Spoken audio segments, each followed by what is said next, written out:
Hello, and welcome back to Mythical Creature Comforts. Today, as promised, we will be discussing angels. Most people, you know what an angel is. It's more or less a human with bird wings.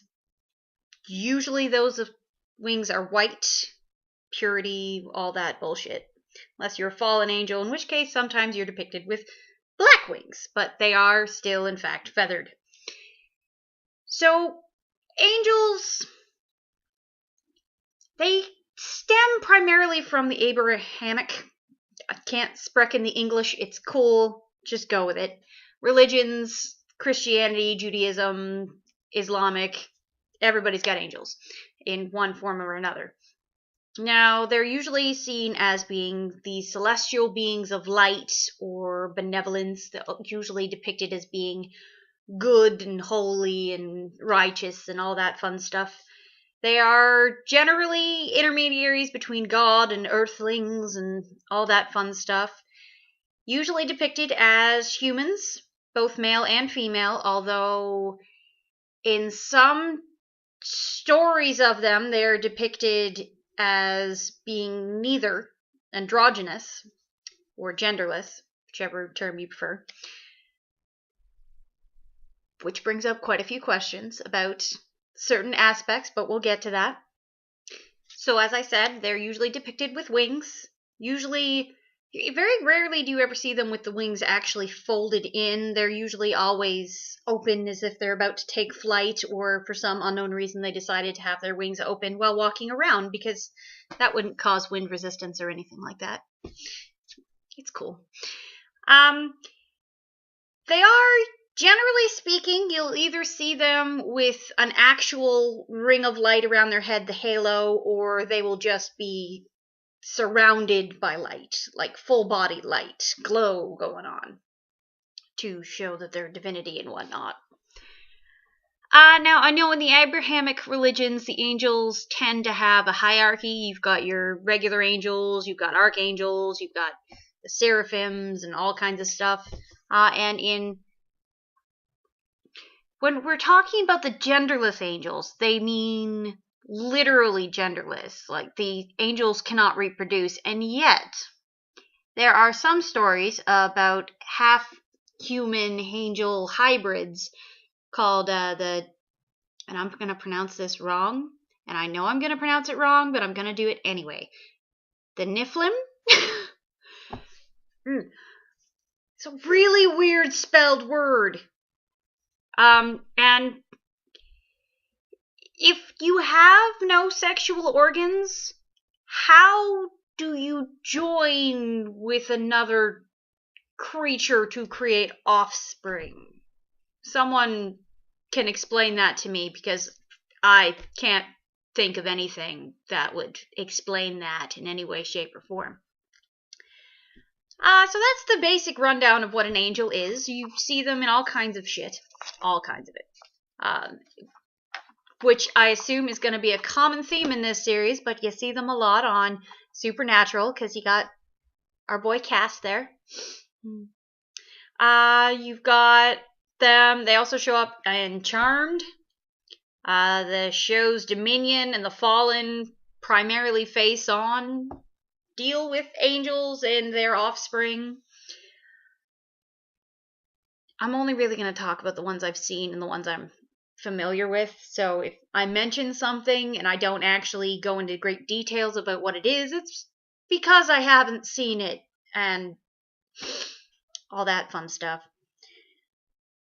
You have your classic shows too, from like the 70s and the 80s, early 90s. You got Touched by an Angel, Stairway to Heaven, where you see the angel depicted without wings, generally speaking, although sometimes they do have that glow going on. And they help people. That's what they do, because angels are good. Which brings Supernatural into a fun light, doesn't it? We're getting back to that. Then you have movies like Dogma, where they depict several different angels and a black apostle. I adore you, Chris Rock. Anyway, And the angels, they have no sexual organs, which is the joke that they go with. The whole Ken doll thing. Moment of silence for him. Oh, Alan Rickman. Moving on. In the movie Constantine, you have angels who are both depicted with and without their wings, depending on who's looking at them. Which is an interesting concept. Especially because the wings depicted, they aren't always white, but they are always for the angels. And they aren't necessarily fallen angels. The one, Gabriel, keeps calling them half-breeds, which is intriguing again, because the whole sexual organs thing. Let's see.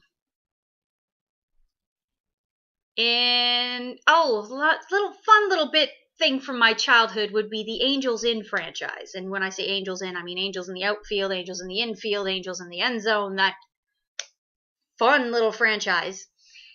Where the angels, they are depicted mostly with wings, sometimes without the wings, but they can only be seen by certain people. And again, they are doing good by helping people cheat at sports. I don't care who you are. If you have an angel interfering, you are cheating at the sports. I'm sorry, but you're cheating at the sports. Now, in Charmed, they don't call them angels. They call them white lighters, which, again, sweet and innocence and whatnot. Let's see.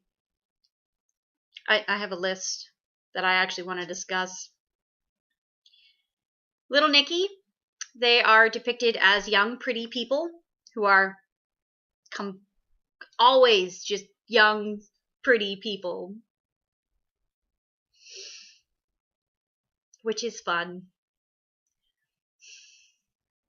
But utterly ridiculous at the same time. Okay, so now the show that I like the most for its depiction of angels would actually be Supernatural, and we're going to get into that in a second.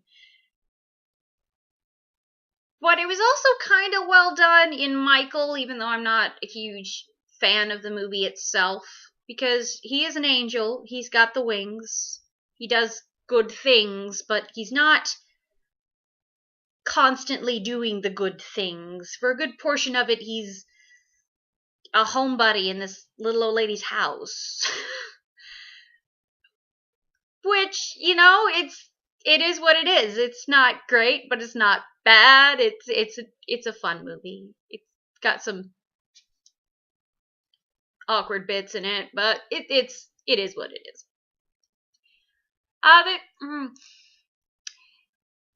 There's also Nicolas Cage's depiction of the Angel of Death in City of Angels, which I'm not a huge fan of.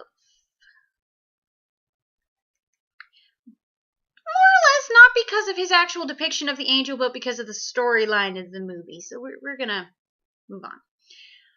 Now, we're gonna talk about my personal belief on angels.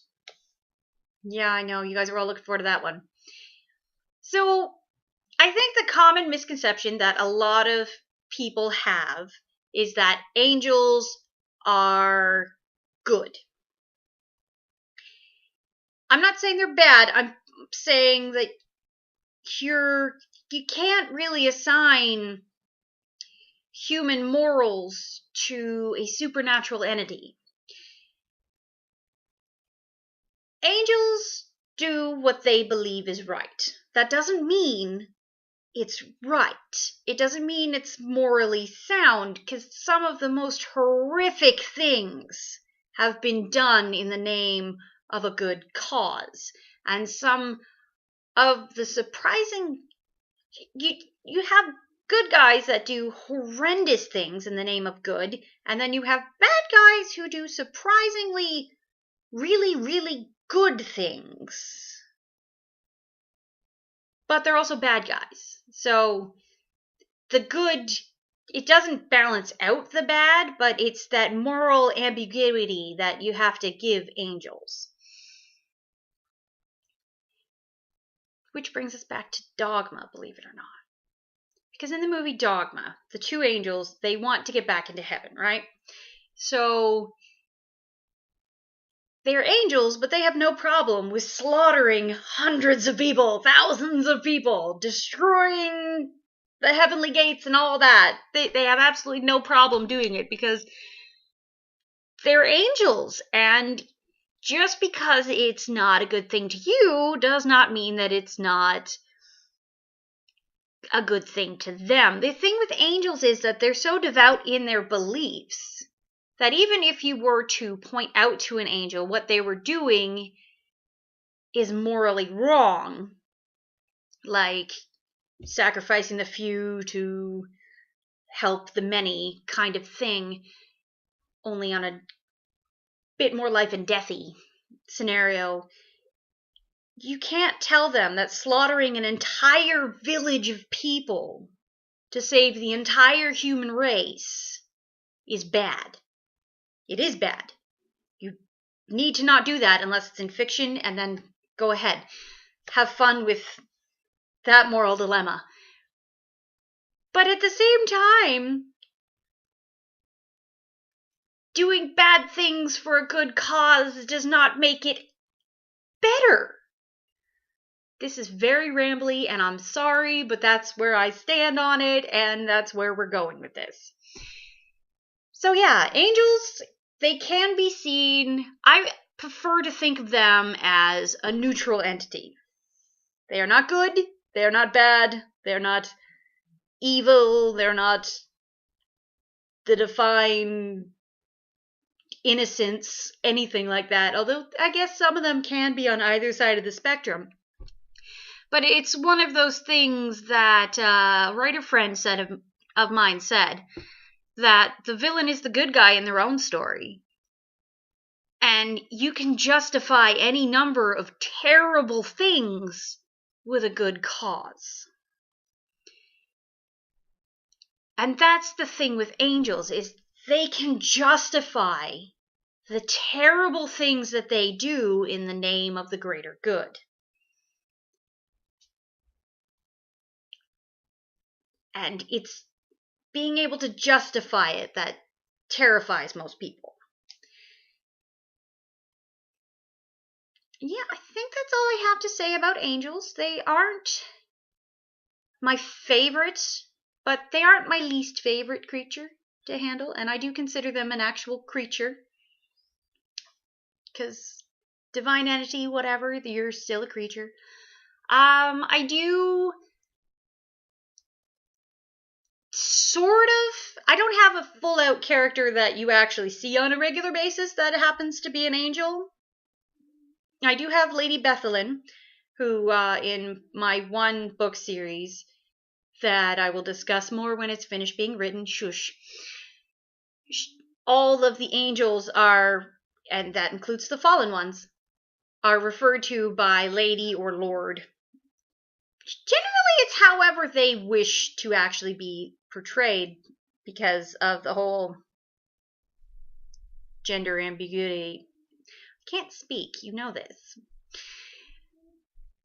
So Lady Bethelyn is an angel of knowledge, and she has no problem telling you anything you want to know as long as you trade for it. And by trade for it, I mean she will give you information, but you have to give her information in return.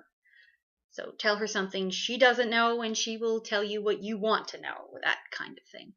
And I know what you're thinking. She's an angel. She's been around for literally ever.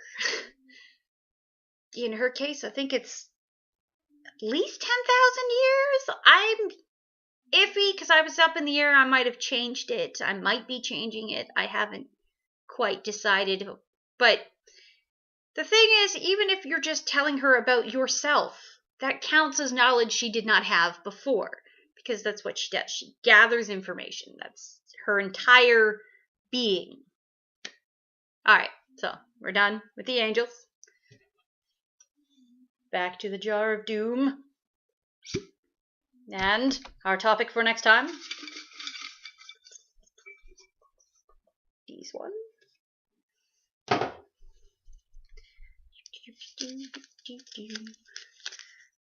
Open it.